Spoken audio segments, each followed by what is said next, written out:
Hi, my name is Corey Lancaster, Community Education Specialist at Legal Aid of Arkansas, and today I'm going to talk about the Fair Housing Act's disability protections and reasonable accommodations and modifications. Disability, or handicap, as it is stated in the Fair Housing Act, means physical or mental impairment which substantially limits one or more of a person's major life activities, or it can be a record of having such an impairment, or being regarded as having such an impairment. Major life activities can include caring for oneself, performing manual tasks, seeing, hearing, eating, sleeping, walking, standing, speaking, breathing, reading, communicating, and working, though this list is not exhaustive. It's important to note that disability does not include current illegal use of or addiction to a controlled substance. Broadly speaking, the Fair Housing Act bars housing providers from treating people with a physical or mental disability unfavorably because of that disability. This also means that a provider is liable if they fail to properly design and construct a dwelling in a manner consistent with the Americans with Disabilities Act or the Fair Housing Act design standards, which would allow a person with a physical disability to enjoy the full use and benefit of the property. The Fair Housing Act protects against a housing provider's refusal to rent, sell, or otherwise make unavailable dwellings because of an individual's disability. This could be a refusal to sell or rent a dwelling because of the person's disability, refusal to negotiate the price of a dwelling because of the individual's disability, or even the provider's office not being accessible for people who are mobility impaired. The Fair Housing Act also prohibits housing providers' use of different terms, conditions, or services for those with disabilities. This could include refusing to accept a co-mortgager on a note because the purchaser has HIV, even though a co-mortgager would be perfectly acceptable to those without such a disability. This also includes denying access to common areas, such as swimming pools, to people with mobility impairment. The Fair Housing Act also requires that a provider allow for reasonable accommodations. But what is a reasonable accommodation? It is a change in a rule, policy, practice, or service that may be necessary to allow a person with a disability the equal opportunity to use and enjoy their home. If a qualified person with a disability makes a necessary and reasonable request, the provider must grant the accommodation. So how does someone make the request? The process begins when the housing provider is told of the disability and the need for something to change to accommodate the disability.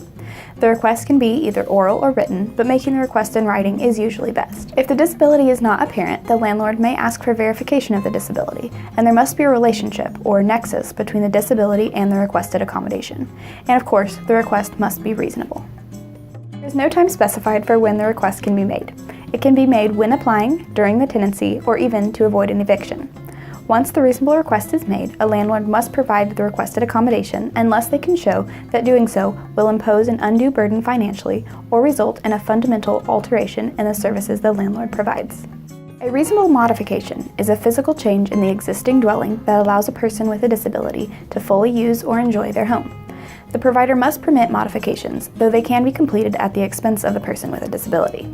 However, if the housing is federally funded, it is the owner's responsibility to pay for the modifications, though this does not apply to private landlords solely because they accept housing choice vouchers.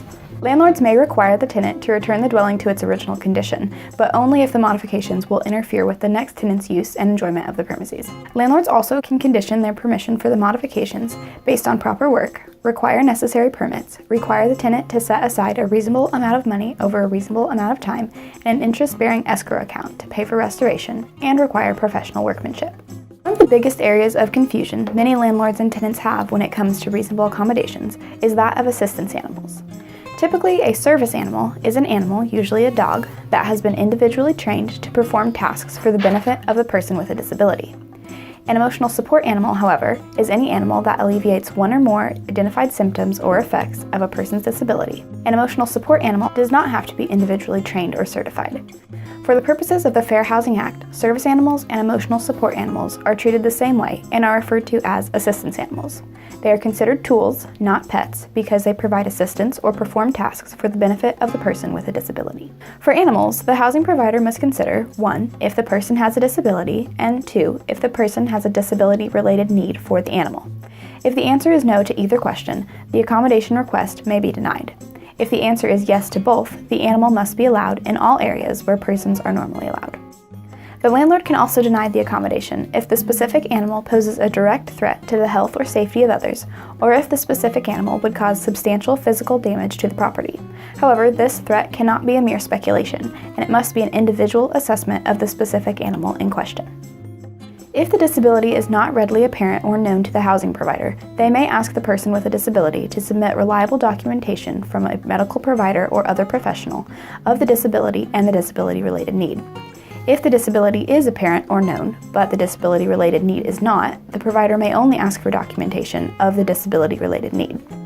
The request must have an individualized assessment, may not be unreasonably denied, may not be conditioned on payment of fees or deposit or other terms and conditions applied to applicants or residents without disabilities, and the response may not be unreasonably delayed. If you believe you have been a victim of a violation of the Fair Housing Act, call the Legal Aid of Arkansas Helpline at 1-800-952-9243.